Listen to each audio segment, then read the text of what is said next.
పొరుగు పోరు. మాలతి, నందన మంచి స్నేహితురాళ్ళు. నందన తండ్రి పట్నంలో వ్యాపారం ప్రారంభించటం వల్ల వాళ్ల కుటుంబం పట్నం వెళ్ళిపోయింది.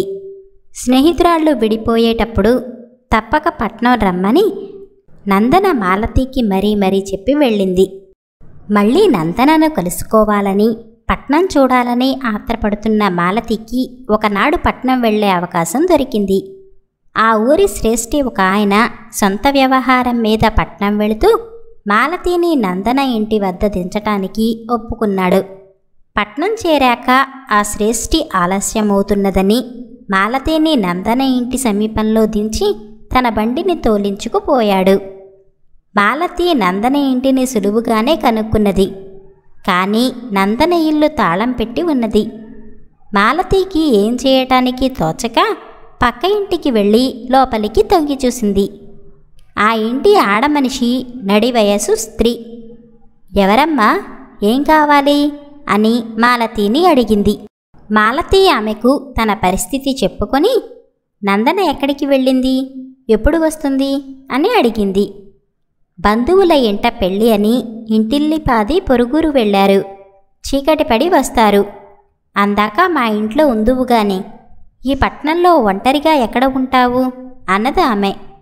మాలతికి ప్రాణం లేచి వచ్చింది. ఆ పొరుగింటి ఆవిడకు ఒక కూతురు ఉన్నది. పేరు జానకి. జానకికి మాలతికి తేలికగా స్నేహం కుదిరింది. జానకి తండ్రికి ఉద్యోగం ఏమీ లేదు, పెద్ద ఆదాయం ఏమీ ఉన్నట్టు లేదు. అయినా వారు ఎంతో మంచి హృదయంతో ముక్కు మొహం ఎరుగని తనను ఆదరించటం చూసి మాలతి ఎంతో ముచ్చటపడింది. పగలు జానకి మాలతిని పట్నం అంతా తిప్పి చూపించింది. ఆ సాయంత్రం జానకి స్నేహితురాలి పెళ్లి విందు ఉన్నది. కనీసం జానకి అయినా వెళ్ళకపోతే బాగుండదు. కానీ జానకి వెళ్ళటానికి బిడియపడింది. నేను వెళ్ళనమ్మా, ఆ పెళ్లికి అంతా గొప్ప గొప్ప వాళ్ళు వస్తారు. కట్టుకోవటానికి మంచి చీర లేదు. మెడ చేతులు బోసిగా పెట్టుకుని నేను విందుకు వెళ్ళానంటే మిగిలిన వాళ్ల మధ్య పనిమనిషిలాగా ఉంటాను. నేను వెళ్ళనులే అన్నది జానకి తల్లితో. ఈ మాట వినగానే మాలతి జానకికి తన పెట్టె నుంచి పట్టుచీర తీసి ఇచ్చి తన నగలు పెట్టి ఇక విందుకు వెళ్ళిరా అన్నది నవ్వుతూ. జానకి అభ్యంతరం చెప్పకుండా విందుకు వెళ్ళింది. చీకటి పడింది, పొద్దుపోయింది.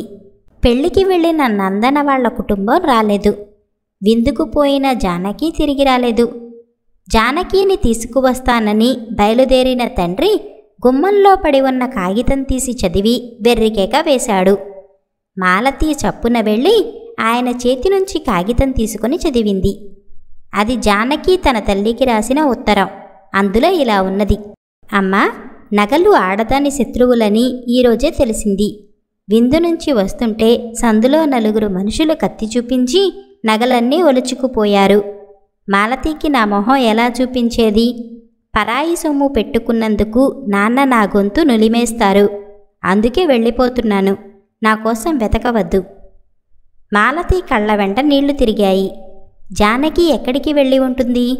ఏదైనా అఘాయిత్యం చెయ్యదు కదా. నగల కన్నా ప్రాణాలు విలువైనవి కదా. ఉత్తరం చదివి జానకి తల్లి శోకాలు ఆరంభించింది.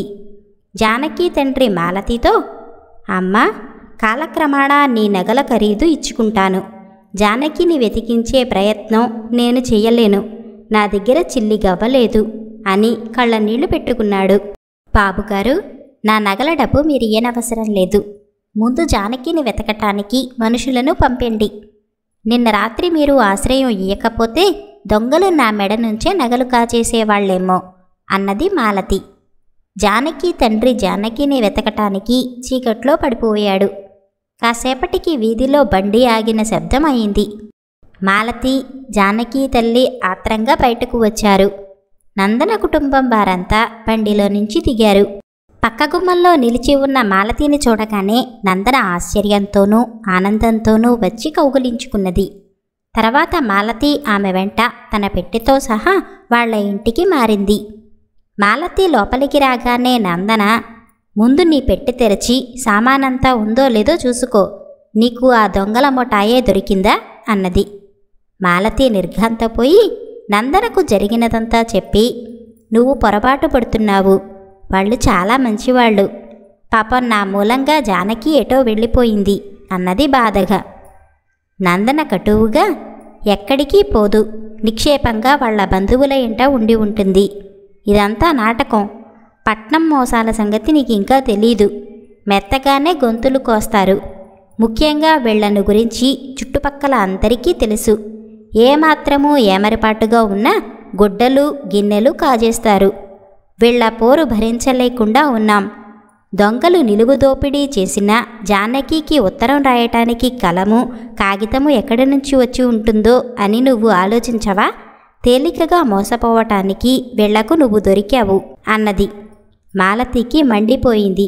నేను పల్లెటూరు దాన్నే కావచ్చు, కానీ ఈ పట్నం మోసగాళ్ల ఆటలు కట్టించలేకపోను. నాకు నీ సహాయం మటుకు కావాలి అంటూ ఆమె నందన చెవిలో ఏదో చెప్పింది. తెలివైన దానివే. నీ ఎత్తు పారటానికి పెళ్లి నుంచి మా వెంట వచ్చిన మా పిన్ని కొడుకు సహాయపడతాడు. వాడు నాటకాల రాయుడులే అన్నది నందన. ఊరంతా మాటు మణిగింది. మాలతి చీరకొంగు తల మీదకి లాక్కొని జానకి వాళ్ల ఇంటి తలుపు తట్టి చీకట్లో నిలబడింది. జానకి తండ్రి తలుపు తీశాడు. ఇక ఇంటికి రావచ్చునా అని జానకి అడగమన్నది అన్నది మాలతి గొంతు మార్చి. జానకి తల్లి బయటకు వస్తూ, ఇదొక వెర్రి మాలోకం. ఆ మాలతి వెళ్ళిపోయేదాకా రావద్దని ముందే చెప్పాను. ఎప్పుడు రావాలో మేమే కబురు పెడతామని చెప్పు. ఇంతకీ నువ్వెవరు అన్నది.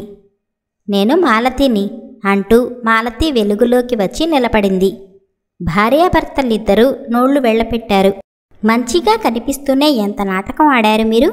నేను నగలు పోయాయని రక్షక భటులకు ఫిర్యాదు చేశాను. దొంగలను కూడా నేనే పట్టించాను అన్నది మాలతి. చీకటిలో ఆమె వెనకనే రక్షక భటుడి వేషంలో ఉన్న పిన్ని కొడుకు ముందుకు వచ్చి, మీ ఆటలు కట్టాయి. ముగ్గురు జైలు కటకటాలు లెక్క పెడుతూ కూర్చోండి అన్నాడు కర్కశంగా. రక్షక భటుణ్ణి చూసి భార్యాభర్తలు గజగజలాడిపోతూ, మమ్మల్ని క్షమించు మాలతి, బుద్ధి గడ్డి తిన్నది. ఎంతకాలం పరువుగా బతికాం. మమ్మల్ని అవమానం పాలుకు చేయకు. నీ నగలు నీకు అప్పచెపుతాం అన్నారు. తన నగలతో పాటు చుట్టుపక్కల ఇళ్లలో దోచిన వస్తువులన్నీ బయటపెడితే కానీ క్షమించనన్నది మాలతి. వాళ్ళు అప్పటికప్పుడు జానకిని రప్పించి మాలతి నగలు ఇతర దొంగ వస్తువులు మాలతికి ఇచ్చేసి తెల్లవారేలోపుగా ఇల్లు ఖాళీ చేసి వెళ్ళిపోయారు. మాకు పొరుగు పోరు తప్పించినందుకు నీకు గొప్ప విందు చేస్తాను మాలతి అన్నది నందన.